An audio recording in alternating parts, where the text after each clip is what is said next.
بسم اللہ الرحمن الرحیم۔ شروع اللہ کے بابرکت نام سے جو دلوں کے بھید خوب جانتا ہے، دیکھتی آنکھوں سنتے کانوں، آپ سب کو میرا سلام پہنچے۔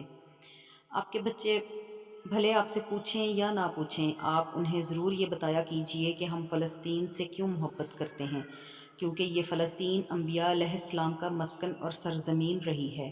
حضرت ابراہیم علیہ السلام نے فلسطین کی طرف ہجرت فرمائی۔ اللہ تبارک و تعالیٰ نے حضرت لوط علیہ السلام کو اس عذاب سے نجات دی جو ان کی قوم پر اسی جگہ نازل ہوا تھا۔ حضرت داؤد علیہ السلام نے اسی سرزمین پر سکونت رکھی اور یہیں اپنا ایک محراب بھی تعمیر فرمایا۔ حضرت سلیمان علیہ السلام اسی ملک میں بیٹھ کر ساری دنیا پر حکومت فرمایا کرتے تھے۔ چیونٹی کا وہ مشہور قصہ جس میں ایک چیونٹی نے اپنی باقی ساتھیوں سے کہا تھا، اے چیونٹیوں، اپنے بلوں میں گھس جاؤ، یہیں اس ملک میں واقع اسکلان شہر کی ایک وادی میں پیش آیا تھا جس کا نام بعد میں وادی نمل چیونٹیوں کی وادی رکھ دیا گیا تھا، اور اس پر پوری صورت بھی اتاری گئی۔ حضرت زکریا علیہ السلام کا محراب بھی اسی شہر میں ہے۔ حضرت موسیٰ علیہ السلام نے اسی ملک کے بارے میں اپنے ساتھیوں سے کہا تھا کہ اس مقدس شہر میں داخل ہو جاؤ۔ انہوں نے اس شہر کو مقدس، اس شہر کے شرک سے پاک ہونے اور انبیاء علیہ السلام کا مسکن ہونے کی وجہ سے کہا تھا۔ اس شہر میں کئی معجزات وقوع پذیر ہوئے، جن میں ایک حضرت بی بی مریم کے بطن سے حضرت عیسیٰ علیہ السلام کی ولادت مبارکہ بھی ہے۔ حضرت عیسیٰ علیہ السلام کو جب ان کی قوم نے قتل کرنا چاہا تو اللہ تبارک و تعالیٰ نے انہیں اسی شہر سے آسمان پر اٹھا لیا تھا۔ ولادت کے بعد جب عورت اپنی جسمانی کمزوری کی انتہا پر ہوتی ہے، ایسی حالت میں بی بی مریم کا کھجور کے تنے کو ہلا دینا بھی ایک معجزہ الہی ہے۔ قیامت کی علامات میں سے ایک حضرت عیسیٰ علیہ السلام کا زمین پر واپس تشریف اسی ملک کے مقام سفید مینار کے پاس ہوگا۔ اسی شہر کے مقام باب لد پر حضرت عیسیٰ علیہ السلام کا مسیح دجال کو قتل کریں گے۔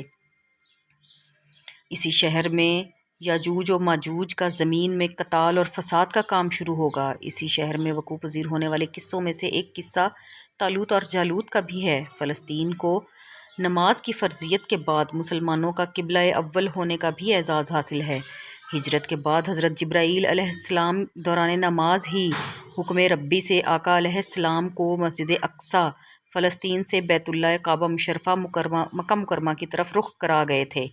جس مسجد میں یہ واقعہ پیش آیا وہ مسجد آج بھی مسجد قبلتین کہلاتی ہے۔ حضور اکرم صلی اللہ علیہ وآلہ وسلم معراج کی رات آسمان پر لے جانے سے پہلے مکہ مکرمہ سے یہاں بیت المقدس فلسطین لائے گئے تھے۔ حضرت سرکار دو عالم صلی اللہ علیہ وآلہ وسلم کی اقتداء میں انبیاء علیہ السلام نے یہاں نماز ادا فرمائی۔ اس طرح فلسطین ایک بار پھر سارے انبیاء کا مسکن بن گیا۔ سیدنا ابو ذر رضی اللہ عنہ کہتے ہیں کہ میں نے رسول اللہ صلی اللہ علیہ وآلہ وسلم سے عرض کیا کہ زمین پر سب سے پہلے مسجد کون سی بنائی گئی؟ تو آپ صلی اللہ علیہ وآلہ وسلم نے فرمایا مسجد الحرام یعنی خانہ کعبہ۔ میں نے عرض کیا پھر کون سی مسجد بنائی گئی؟ تو آپ صلی اللہ علیہ وآلہ وسلم نے فرمایا کہ مسجد الاقصیٰ یعنی بیت المقدس۔ میں نے پھر عرض کیا کہ ان دونوں کے درمیان کتنا فاصلہ تھا؟ آپ صلی اللہ علیہ وآلہ وسلم نے فرمایا 40 برس کا، اور تو جہاں بھی نماز کا وقت پالے وہیں نماز ادا کر لے، بس وہ مسجد ہی ہے۔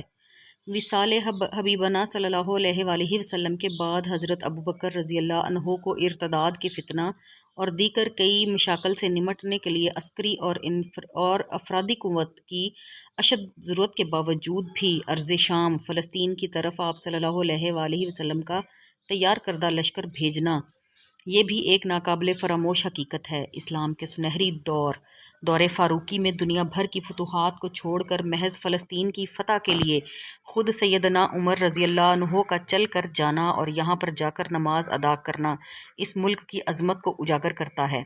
دوسری بار معراج کی رات بروز جمعہ 27 رجب 583 ہجری کو صلاح الدین ایوبی کے ہاتھوں اس ملک کا دوبارہ فتح ہونا بھی ایک نشانی ہے۔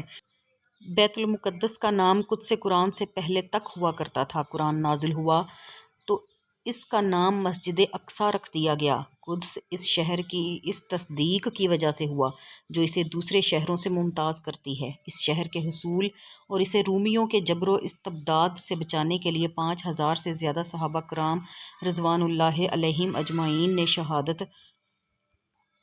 نوش فرمائی، اور شہادت کا باب آج تک بند نہیں ہوا، سلسلہ ابھی تک چل رہا ہے۔ یہ شہر اس طرح شہیدوں کا شہر ہے۔ مسجد اقصیٰ اور بلاد شام کی اہمیت اور بالکل حرمین الشرفین جیسی ہی ہے۔ جب قرآن پاک کی یہ آیت والتین والزیتون وطور سینین وہذا بلد الامین نازل ہوئی تو ابن عباس کہتے ہیں کہ ہم نے بلاد شہر کو التین انجیر سے اور بلاد فلسطین کو الزیتون زیتون سے اور طور سینینا کو مصر کے پہاڑ کوہ طور جس پر جا کر حضرت موسیٰ علیہ السلام اللہ پاک سے کلام فرمایا کرتے تھے سے استدلال کیا۔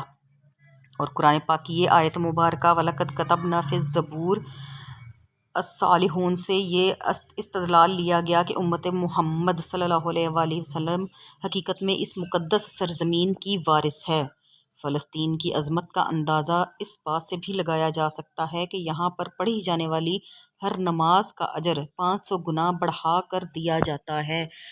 فلسطین ایک مقدس سرزمین ہے، اس بات کا اندازہ آپ نے لگا لیا ہوگا کیونکہ یہاں بیشتر انبیاء کرام کا گزر ہوا اور بیشتر انبیاء کرام نے اس کے مقدس ہونے کی دلیلیں بھی دی ہیں۔ اس لیے براہ مہربانی اب اس بات کا فیصلہ میں آپ پر چھوڑتی ہوں، آپ کیا سوچتے ہیں اس کا تقدس کیسے پامال کیا جا رہا ہے، کیوں کیا جا رہا ہے، کون کر رہا ہے؟ اس سب کی آراء اور آپ کی تمام نظریات کیا ہیں مجھے کمنٹ سیکشن میں ضرور بتائیے گا۔ یہ اب میں آپ پر چھوڑتی ہوں، آپ سوچئے اور دیکھیے اور جائزہ لیجئے کہ اس شہر کی تقدیس کیوں پامال کی جا رہی ہے، کون کر رہا ہے، یہ سب کس کے کہنے پر کر رہا ہے۔ اللہ تعالی ہمیں توفیق عطا فرمائے کہ ہم ہر مقدس چیز کی حفاظت کرنے کے اہل ہوں۔ اللہ تعالی ہماری تمام عبادتیں اور دعائیں قبول فرمائے۔